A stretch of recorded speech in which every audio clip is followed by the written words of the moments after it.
Hierdie is 'n paar riglyne van hoe jy kan bid vir 'n oorvloedige lewe.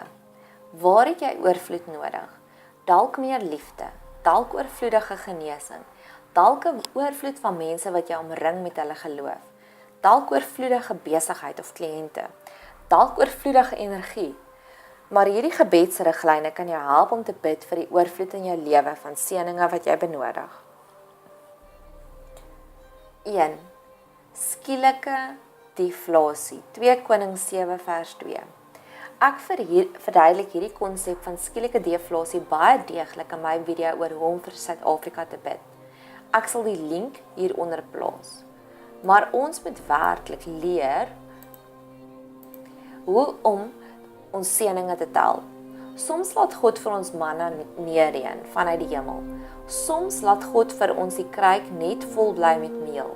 Maar ander kere laat God toe dat ons inkomste meer dinge kan koop. Soos met hierdie verhaal van die skielike deflasie. Soms laat God toe dat die petrolverbruik in ons karre net langer hou. Dis een van my grootste seëninge, hoe die dinge net langer hou. Ek het nou onlangs agtergekom dat die ligtyd op my foon ook net langer hou. So God laat ons hulpbronne ook net langer hou. 2. Oeste wat van self opstaan. 2 Konings 19 vers 29.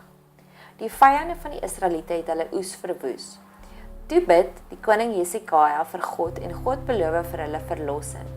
Nie net dat hy die vyande sal verwoes nie, die oeste sal sommer van self opkom. Het jy al ooit die Disney films gekyk waar die feetjies kom en sommer self 'n huis skoonmaak of sommer self die klere regmaak? Nou Disney kry hulle idees vanuit die Bybel. Verbeel jy jou werk en sommer dit self en dan kan jy net die voordele daarvan pluk. En hierdie hele wonderwerk is net 1 versie lank. Hoe wow is dit? Dis so goed soos jy plaas vanaand jou skottelgoed in jou wasbak en môreoggend is dit sommer mooi skoon en klaar weggepak op hulle plek. En hierdie wonderwerk het vir 2 jaar gehou. 2 jaar het die oeste van self opgekom. Verbeel jou, 2 jaar word jou skottelgoed self gewas. Met Jesus het die disippels ook hulle werk makliker gehad. Maar die 2 keer is 'n groot visvangs. So nooi gereeld vir Jesus in jou werk en sodat hy dit vir jou sal makliker maak en dit sommer baie kom seën. God kan werklik enige iets laat gebeur met 'n gebed. As hy self dat die oeste van self kan regop staan, dink jy nie hy kan jou ook help nie? 3. Die kwartels in die woestyn. Eksodus 16 vers 13. Die kwartel storie is so 'n groot wonderwerk. Eerstens, dit was 'n baie spesiale kosie. So dit is so goed as jy kan die beste fillet by Woolies gaan koop. God beloof nie net om vir ons te voorsien nie, maar ook sommer om vir ons die beste te gee. So die beste kos, die beste klere. Jy is mos 'n koningskind, onthou jy? Gaan leer meer oor die beste belofte, oor die beste dinge in ons lewe in Jesaja 25 vers 6. Tweedens was daar weer eens, wag vir dit, ja, jy het reg geraai, 'n oorvloed van kwartels.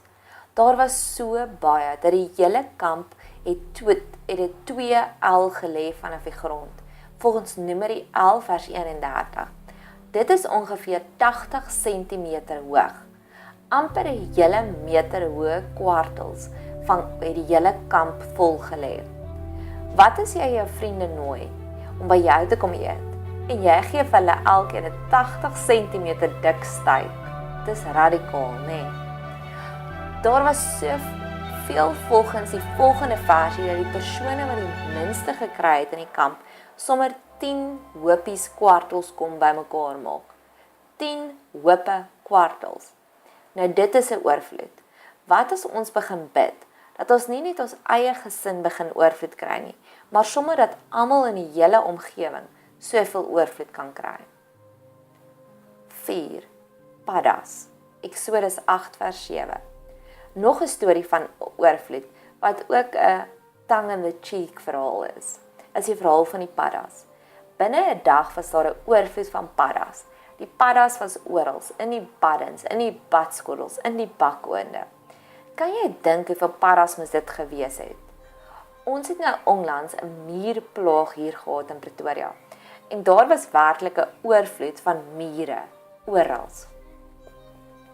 Wat as jy vir God begin bid vir soveel seëninge, vir soveel liefde, vir soveel nuwe vars openbarings, vir soveel wow, dankie Abba Vader oomblikke. Dis hoe God ons wil bederf. 5. Elia word gevoer deur die kraaie.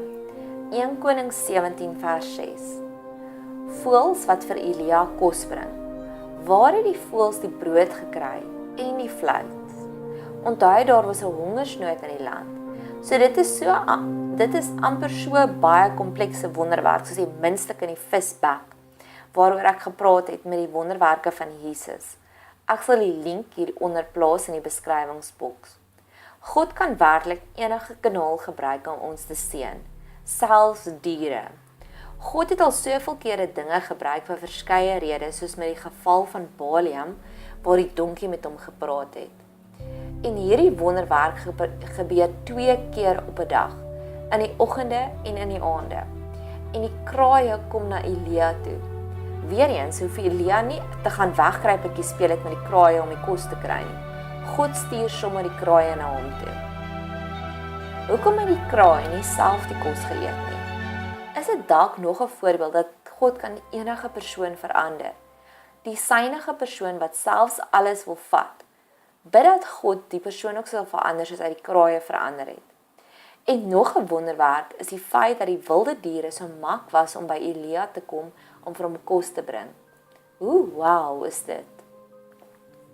God gebruik dikwels 'n oorvloed van klein wonderwerke om een taak te verrig. 6. Elia word deur 'n engel gevoer. 1 Konings 19 vers 5 tot 8. Net na die groot Fight Club insident waar hy gewen het deur die aaklige Jezebel en haar Baal-profete, het Elia depressie en selfmoordgedagtes. So maak hiervan 'n nota. God weet hoe om depressie te genees. Gaan lees hierdie verhaal. Maar dan kom die engel van God na hom toe en bring vir hom 'n lekker warm broodkoek en 'n kruik water. En dit gebeur 2 keer vir hom. En daarna na hierdie kos, hou die kos vir hom vir 40 dae. So dit is wonderkos. Ek kan partykeer nie lekker fokus nie en dan pak ek vir myself te min kos in vir middagete by die werk. En ek het al gereeld gebid dat hierdie kos my ook so lank volhou, soos wat Elia se kos hom volgehou het. So kan ons sommer die kos se waarde, se GI waarde verander met 'n gebed. Wanneer jy moeg en uitgeput is, kan God vir jou deur enige manier of enige wyse dinge stuur om jou weer op te kikker. 7. Wonderbaarlike water. 2 Konings 3 vers 16 tot 20. Daar was nog steeds 'n hongersnood en 'n droogte. So kom die koning van Israel na Elisa, die tweede profeet met die dubbele salwing van Elia. Elisa gee vir hom eerstens 'n opdrag om die gate te grawe en dan tweedens sê Elisa, dit sal nie reën nie, daar sal nie eens 'n wind waai nie, maar die dal sal vol water word. En die koning se manne maak die gate en die volgende oggend is dit vol water. 'n Ware wonderwerk. Hierdie verhaal laat my dink aan die weduwee en haar olie verhaal. Hoeveel gate sou jy gemaak het? Soms moet ons iets simbolies doen voordat ons die reaksie daarop sien. 8. Die broodjies is genoeg. 2 Konings 4 vers 42. En ek neem aan jy het gedink, net Jesus het 'n menigte kos gegee met min voorrade. Hier het Elisa dieselfde gedoen om ook genoeg kos te hê vir 100 mense. Indien jy van hierdie video gehou het, subscribe asseblief om op hoogte gehou te word van toekomstige video's. Like asseblief die video en deel ook jou getuienis van hoe God jou al geseën het met wonderwerke in jou lewe. So vergroot ons sy koninkryk.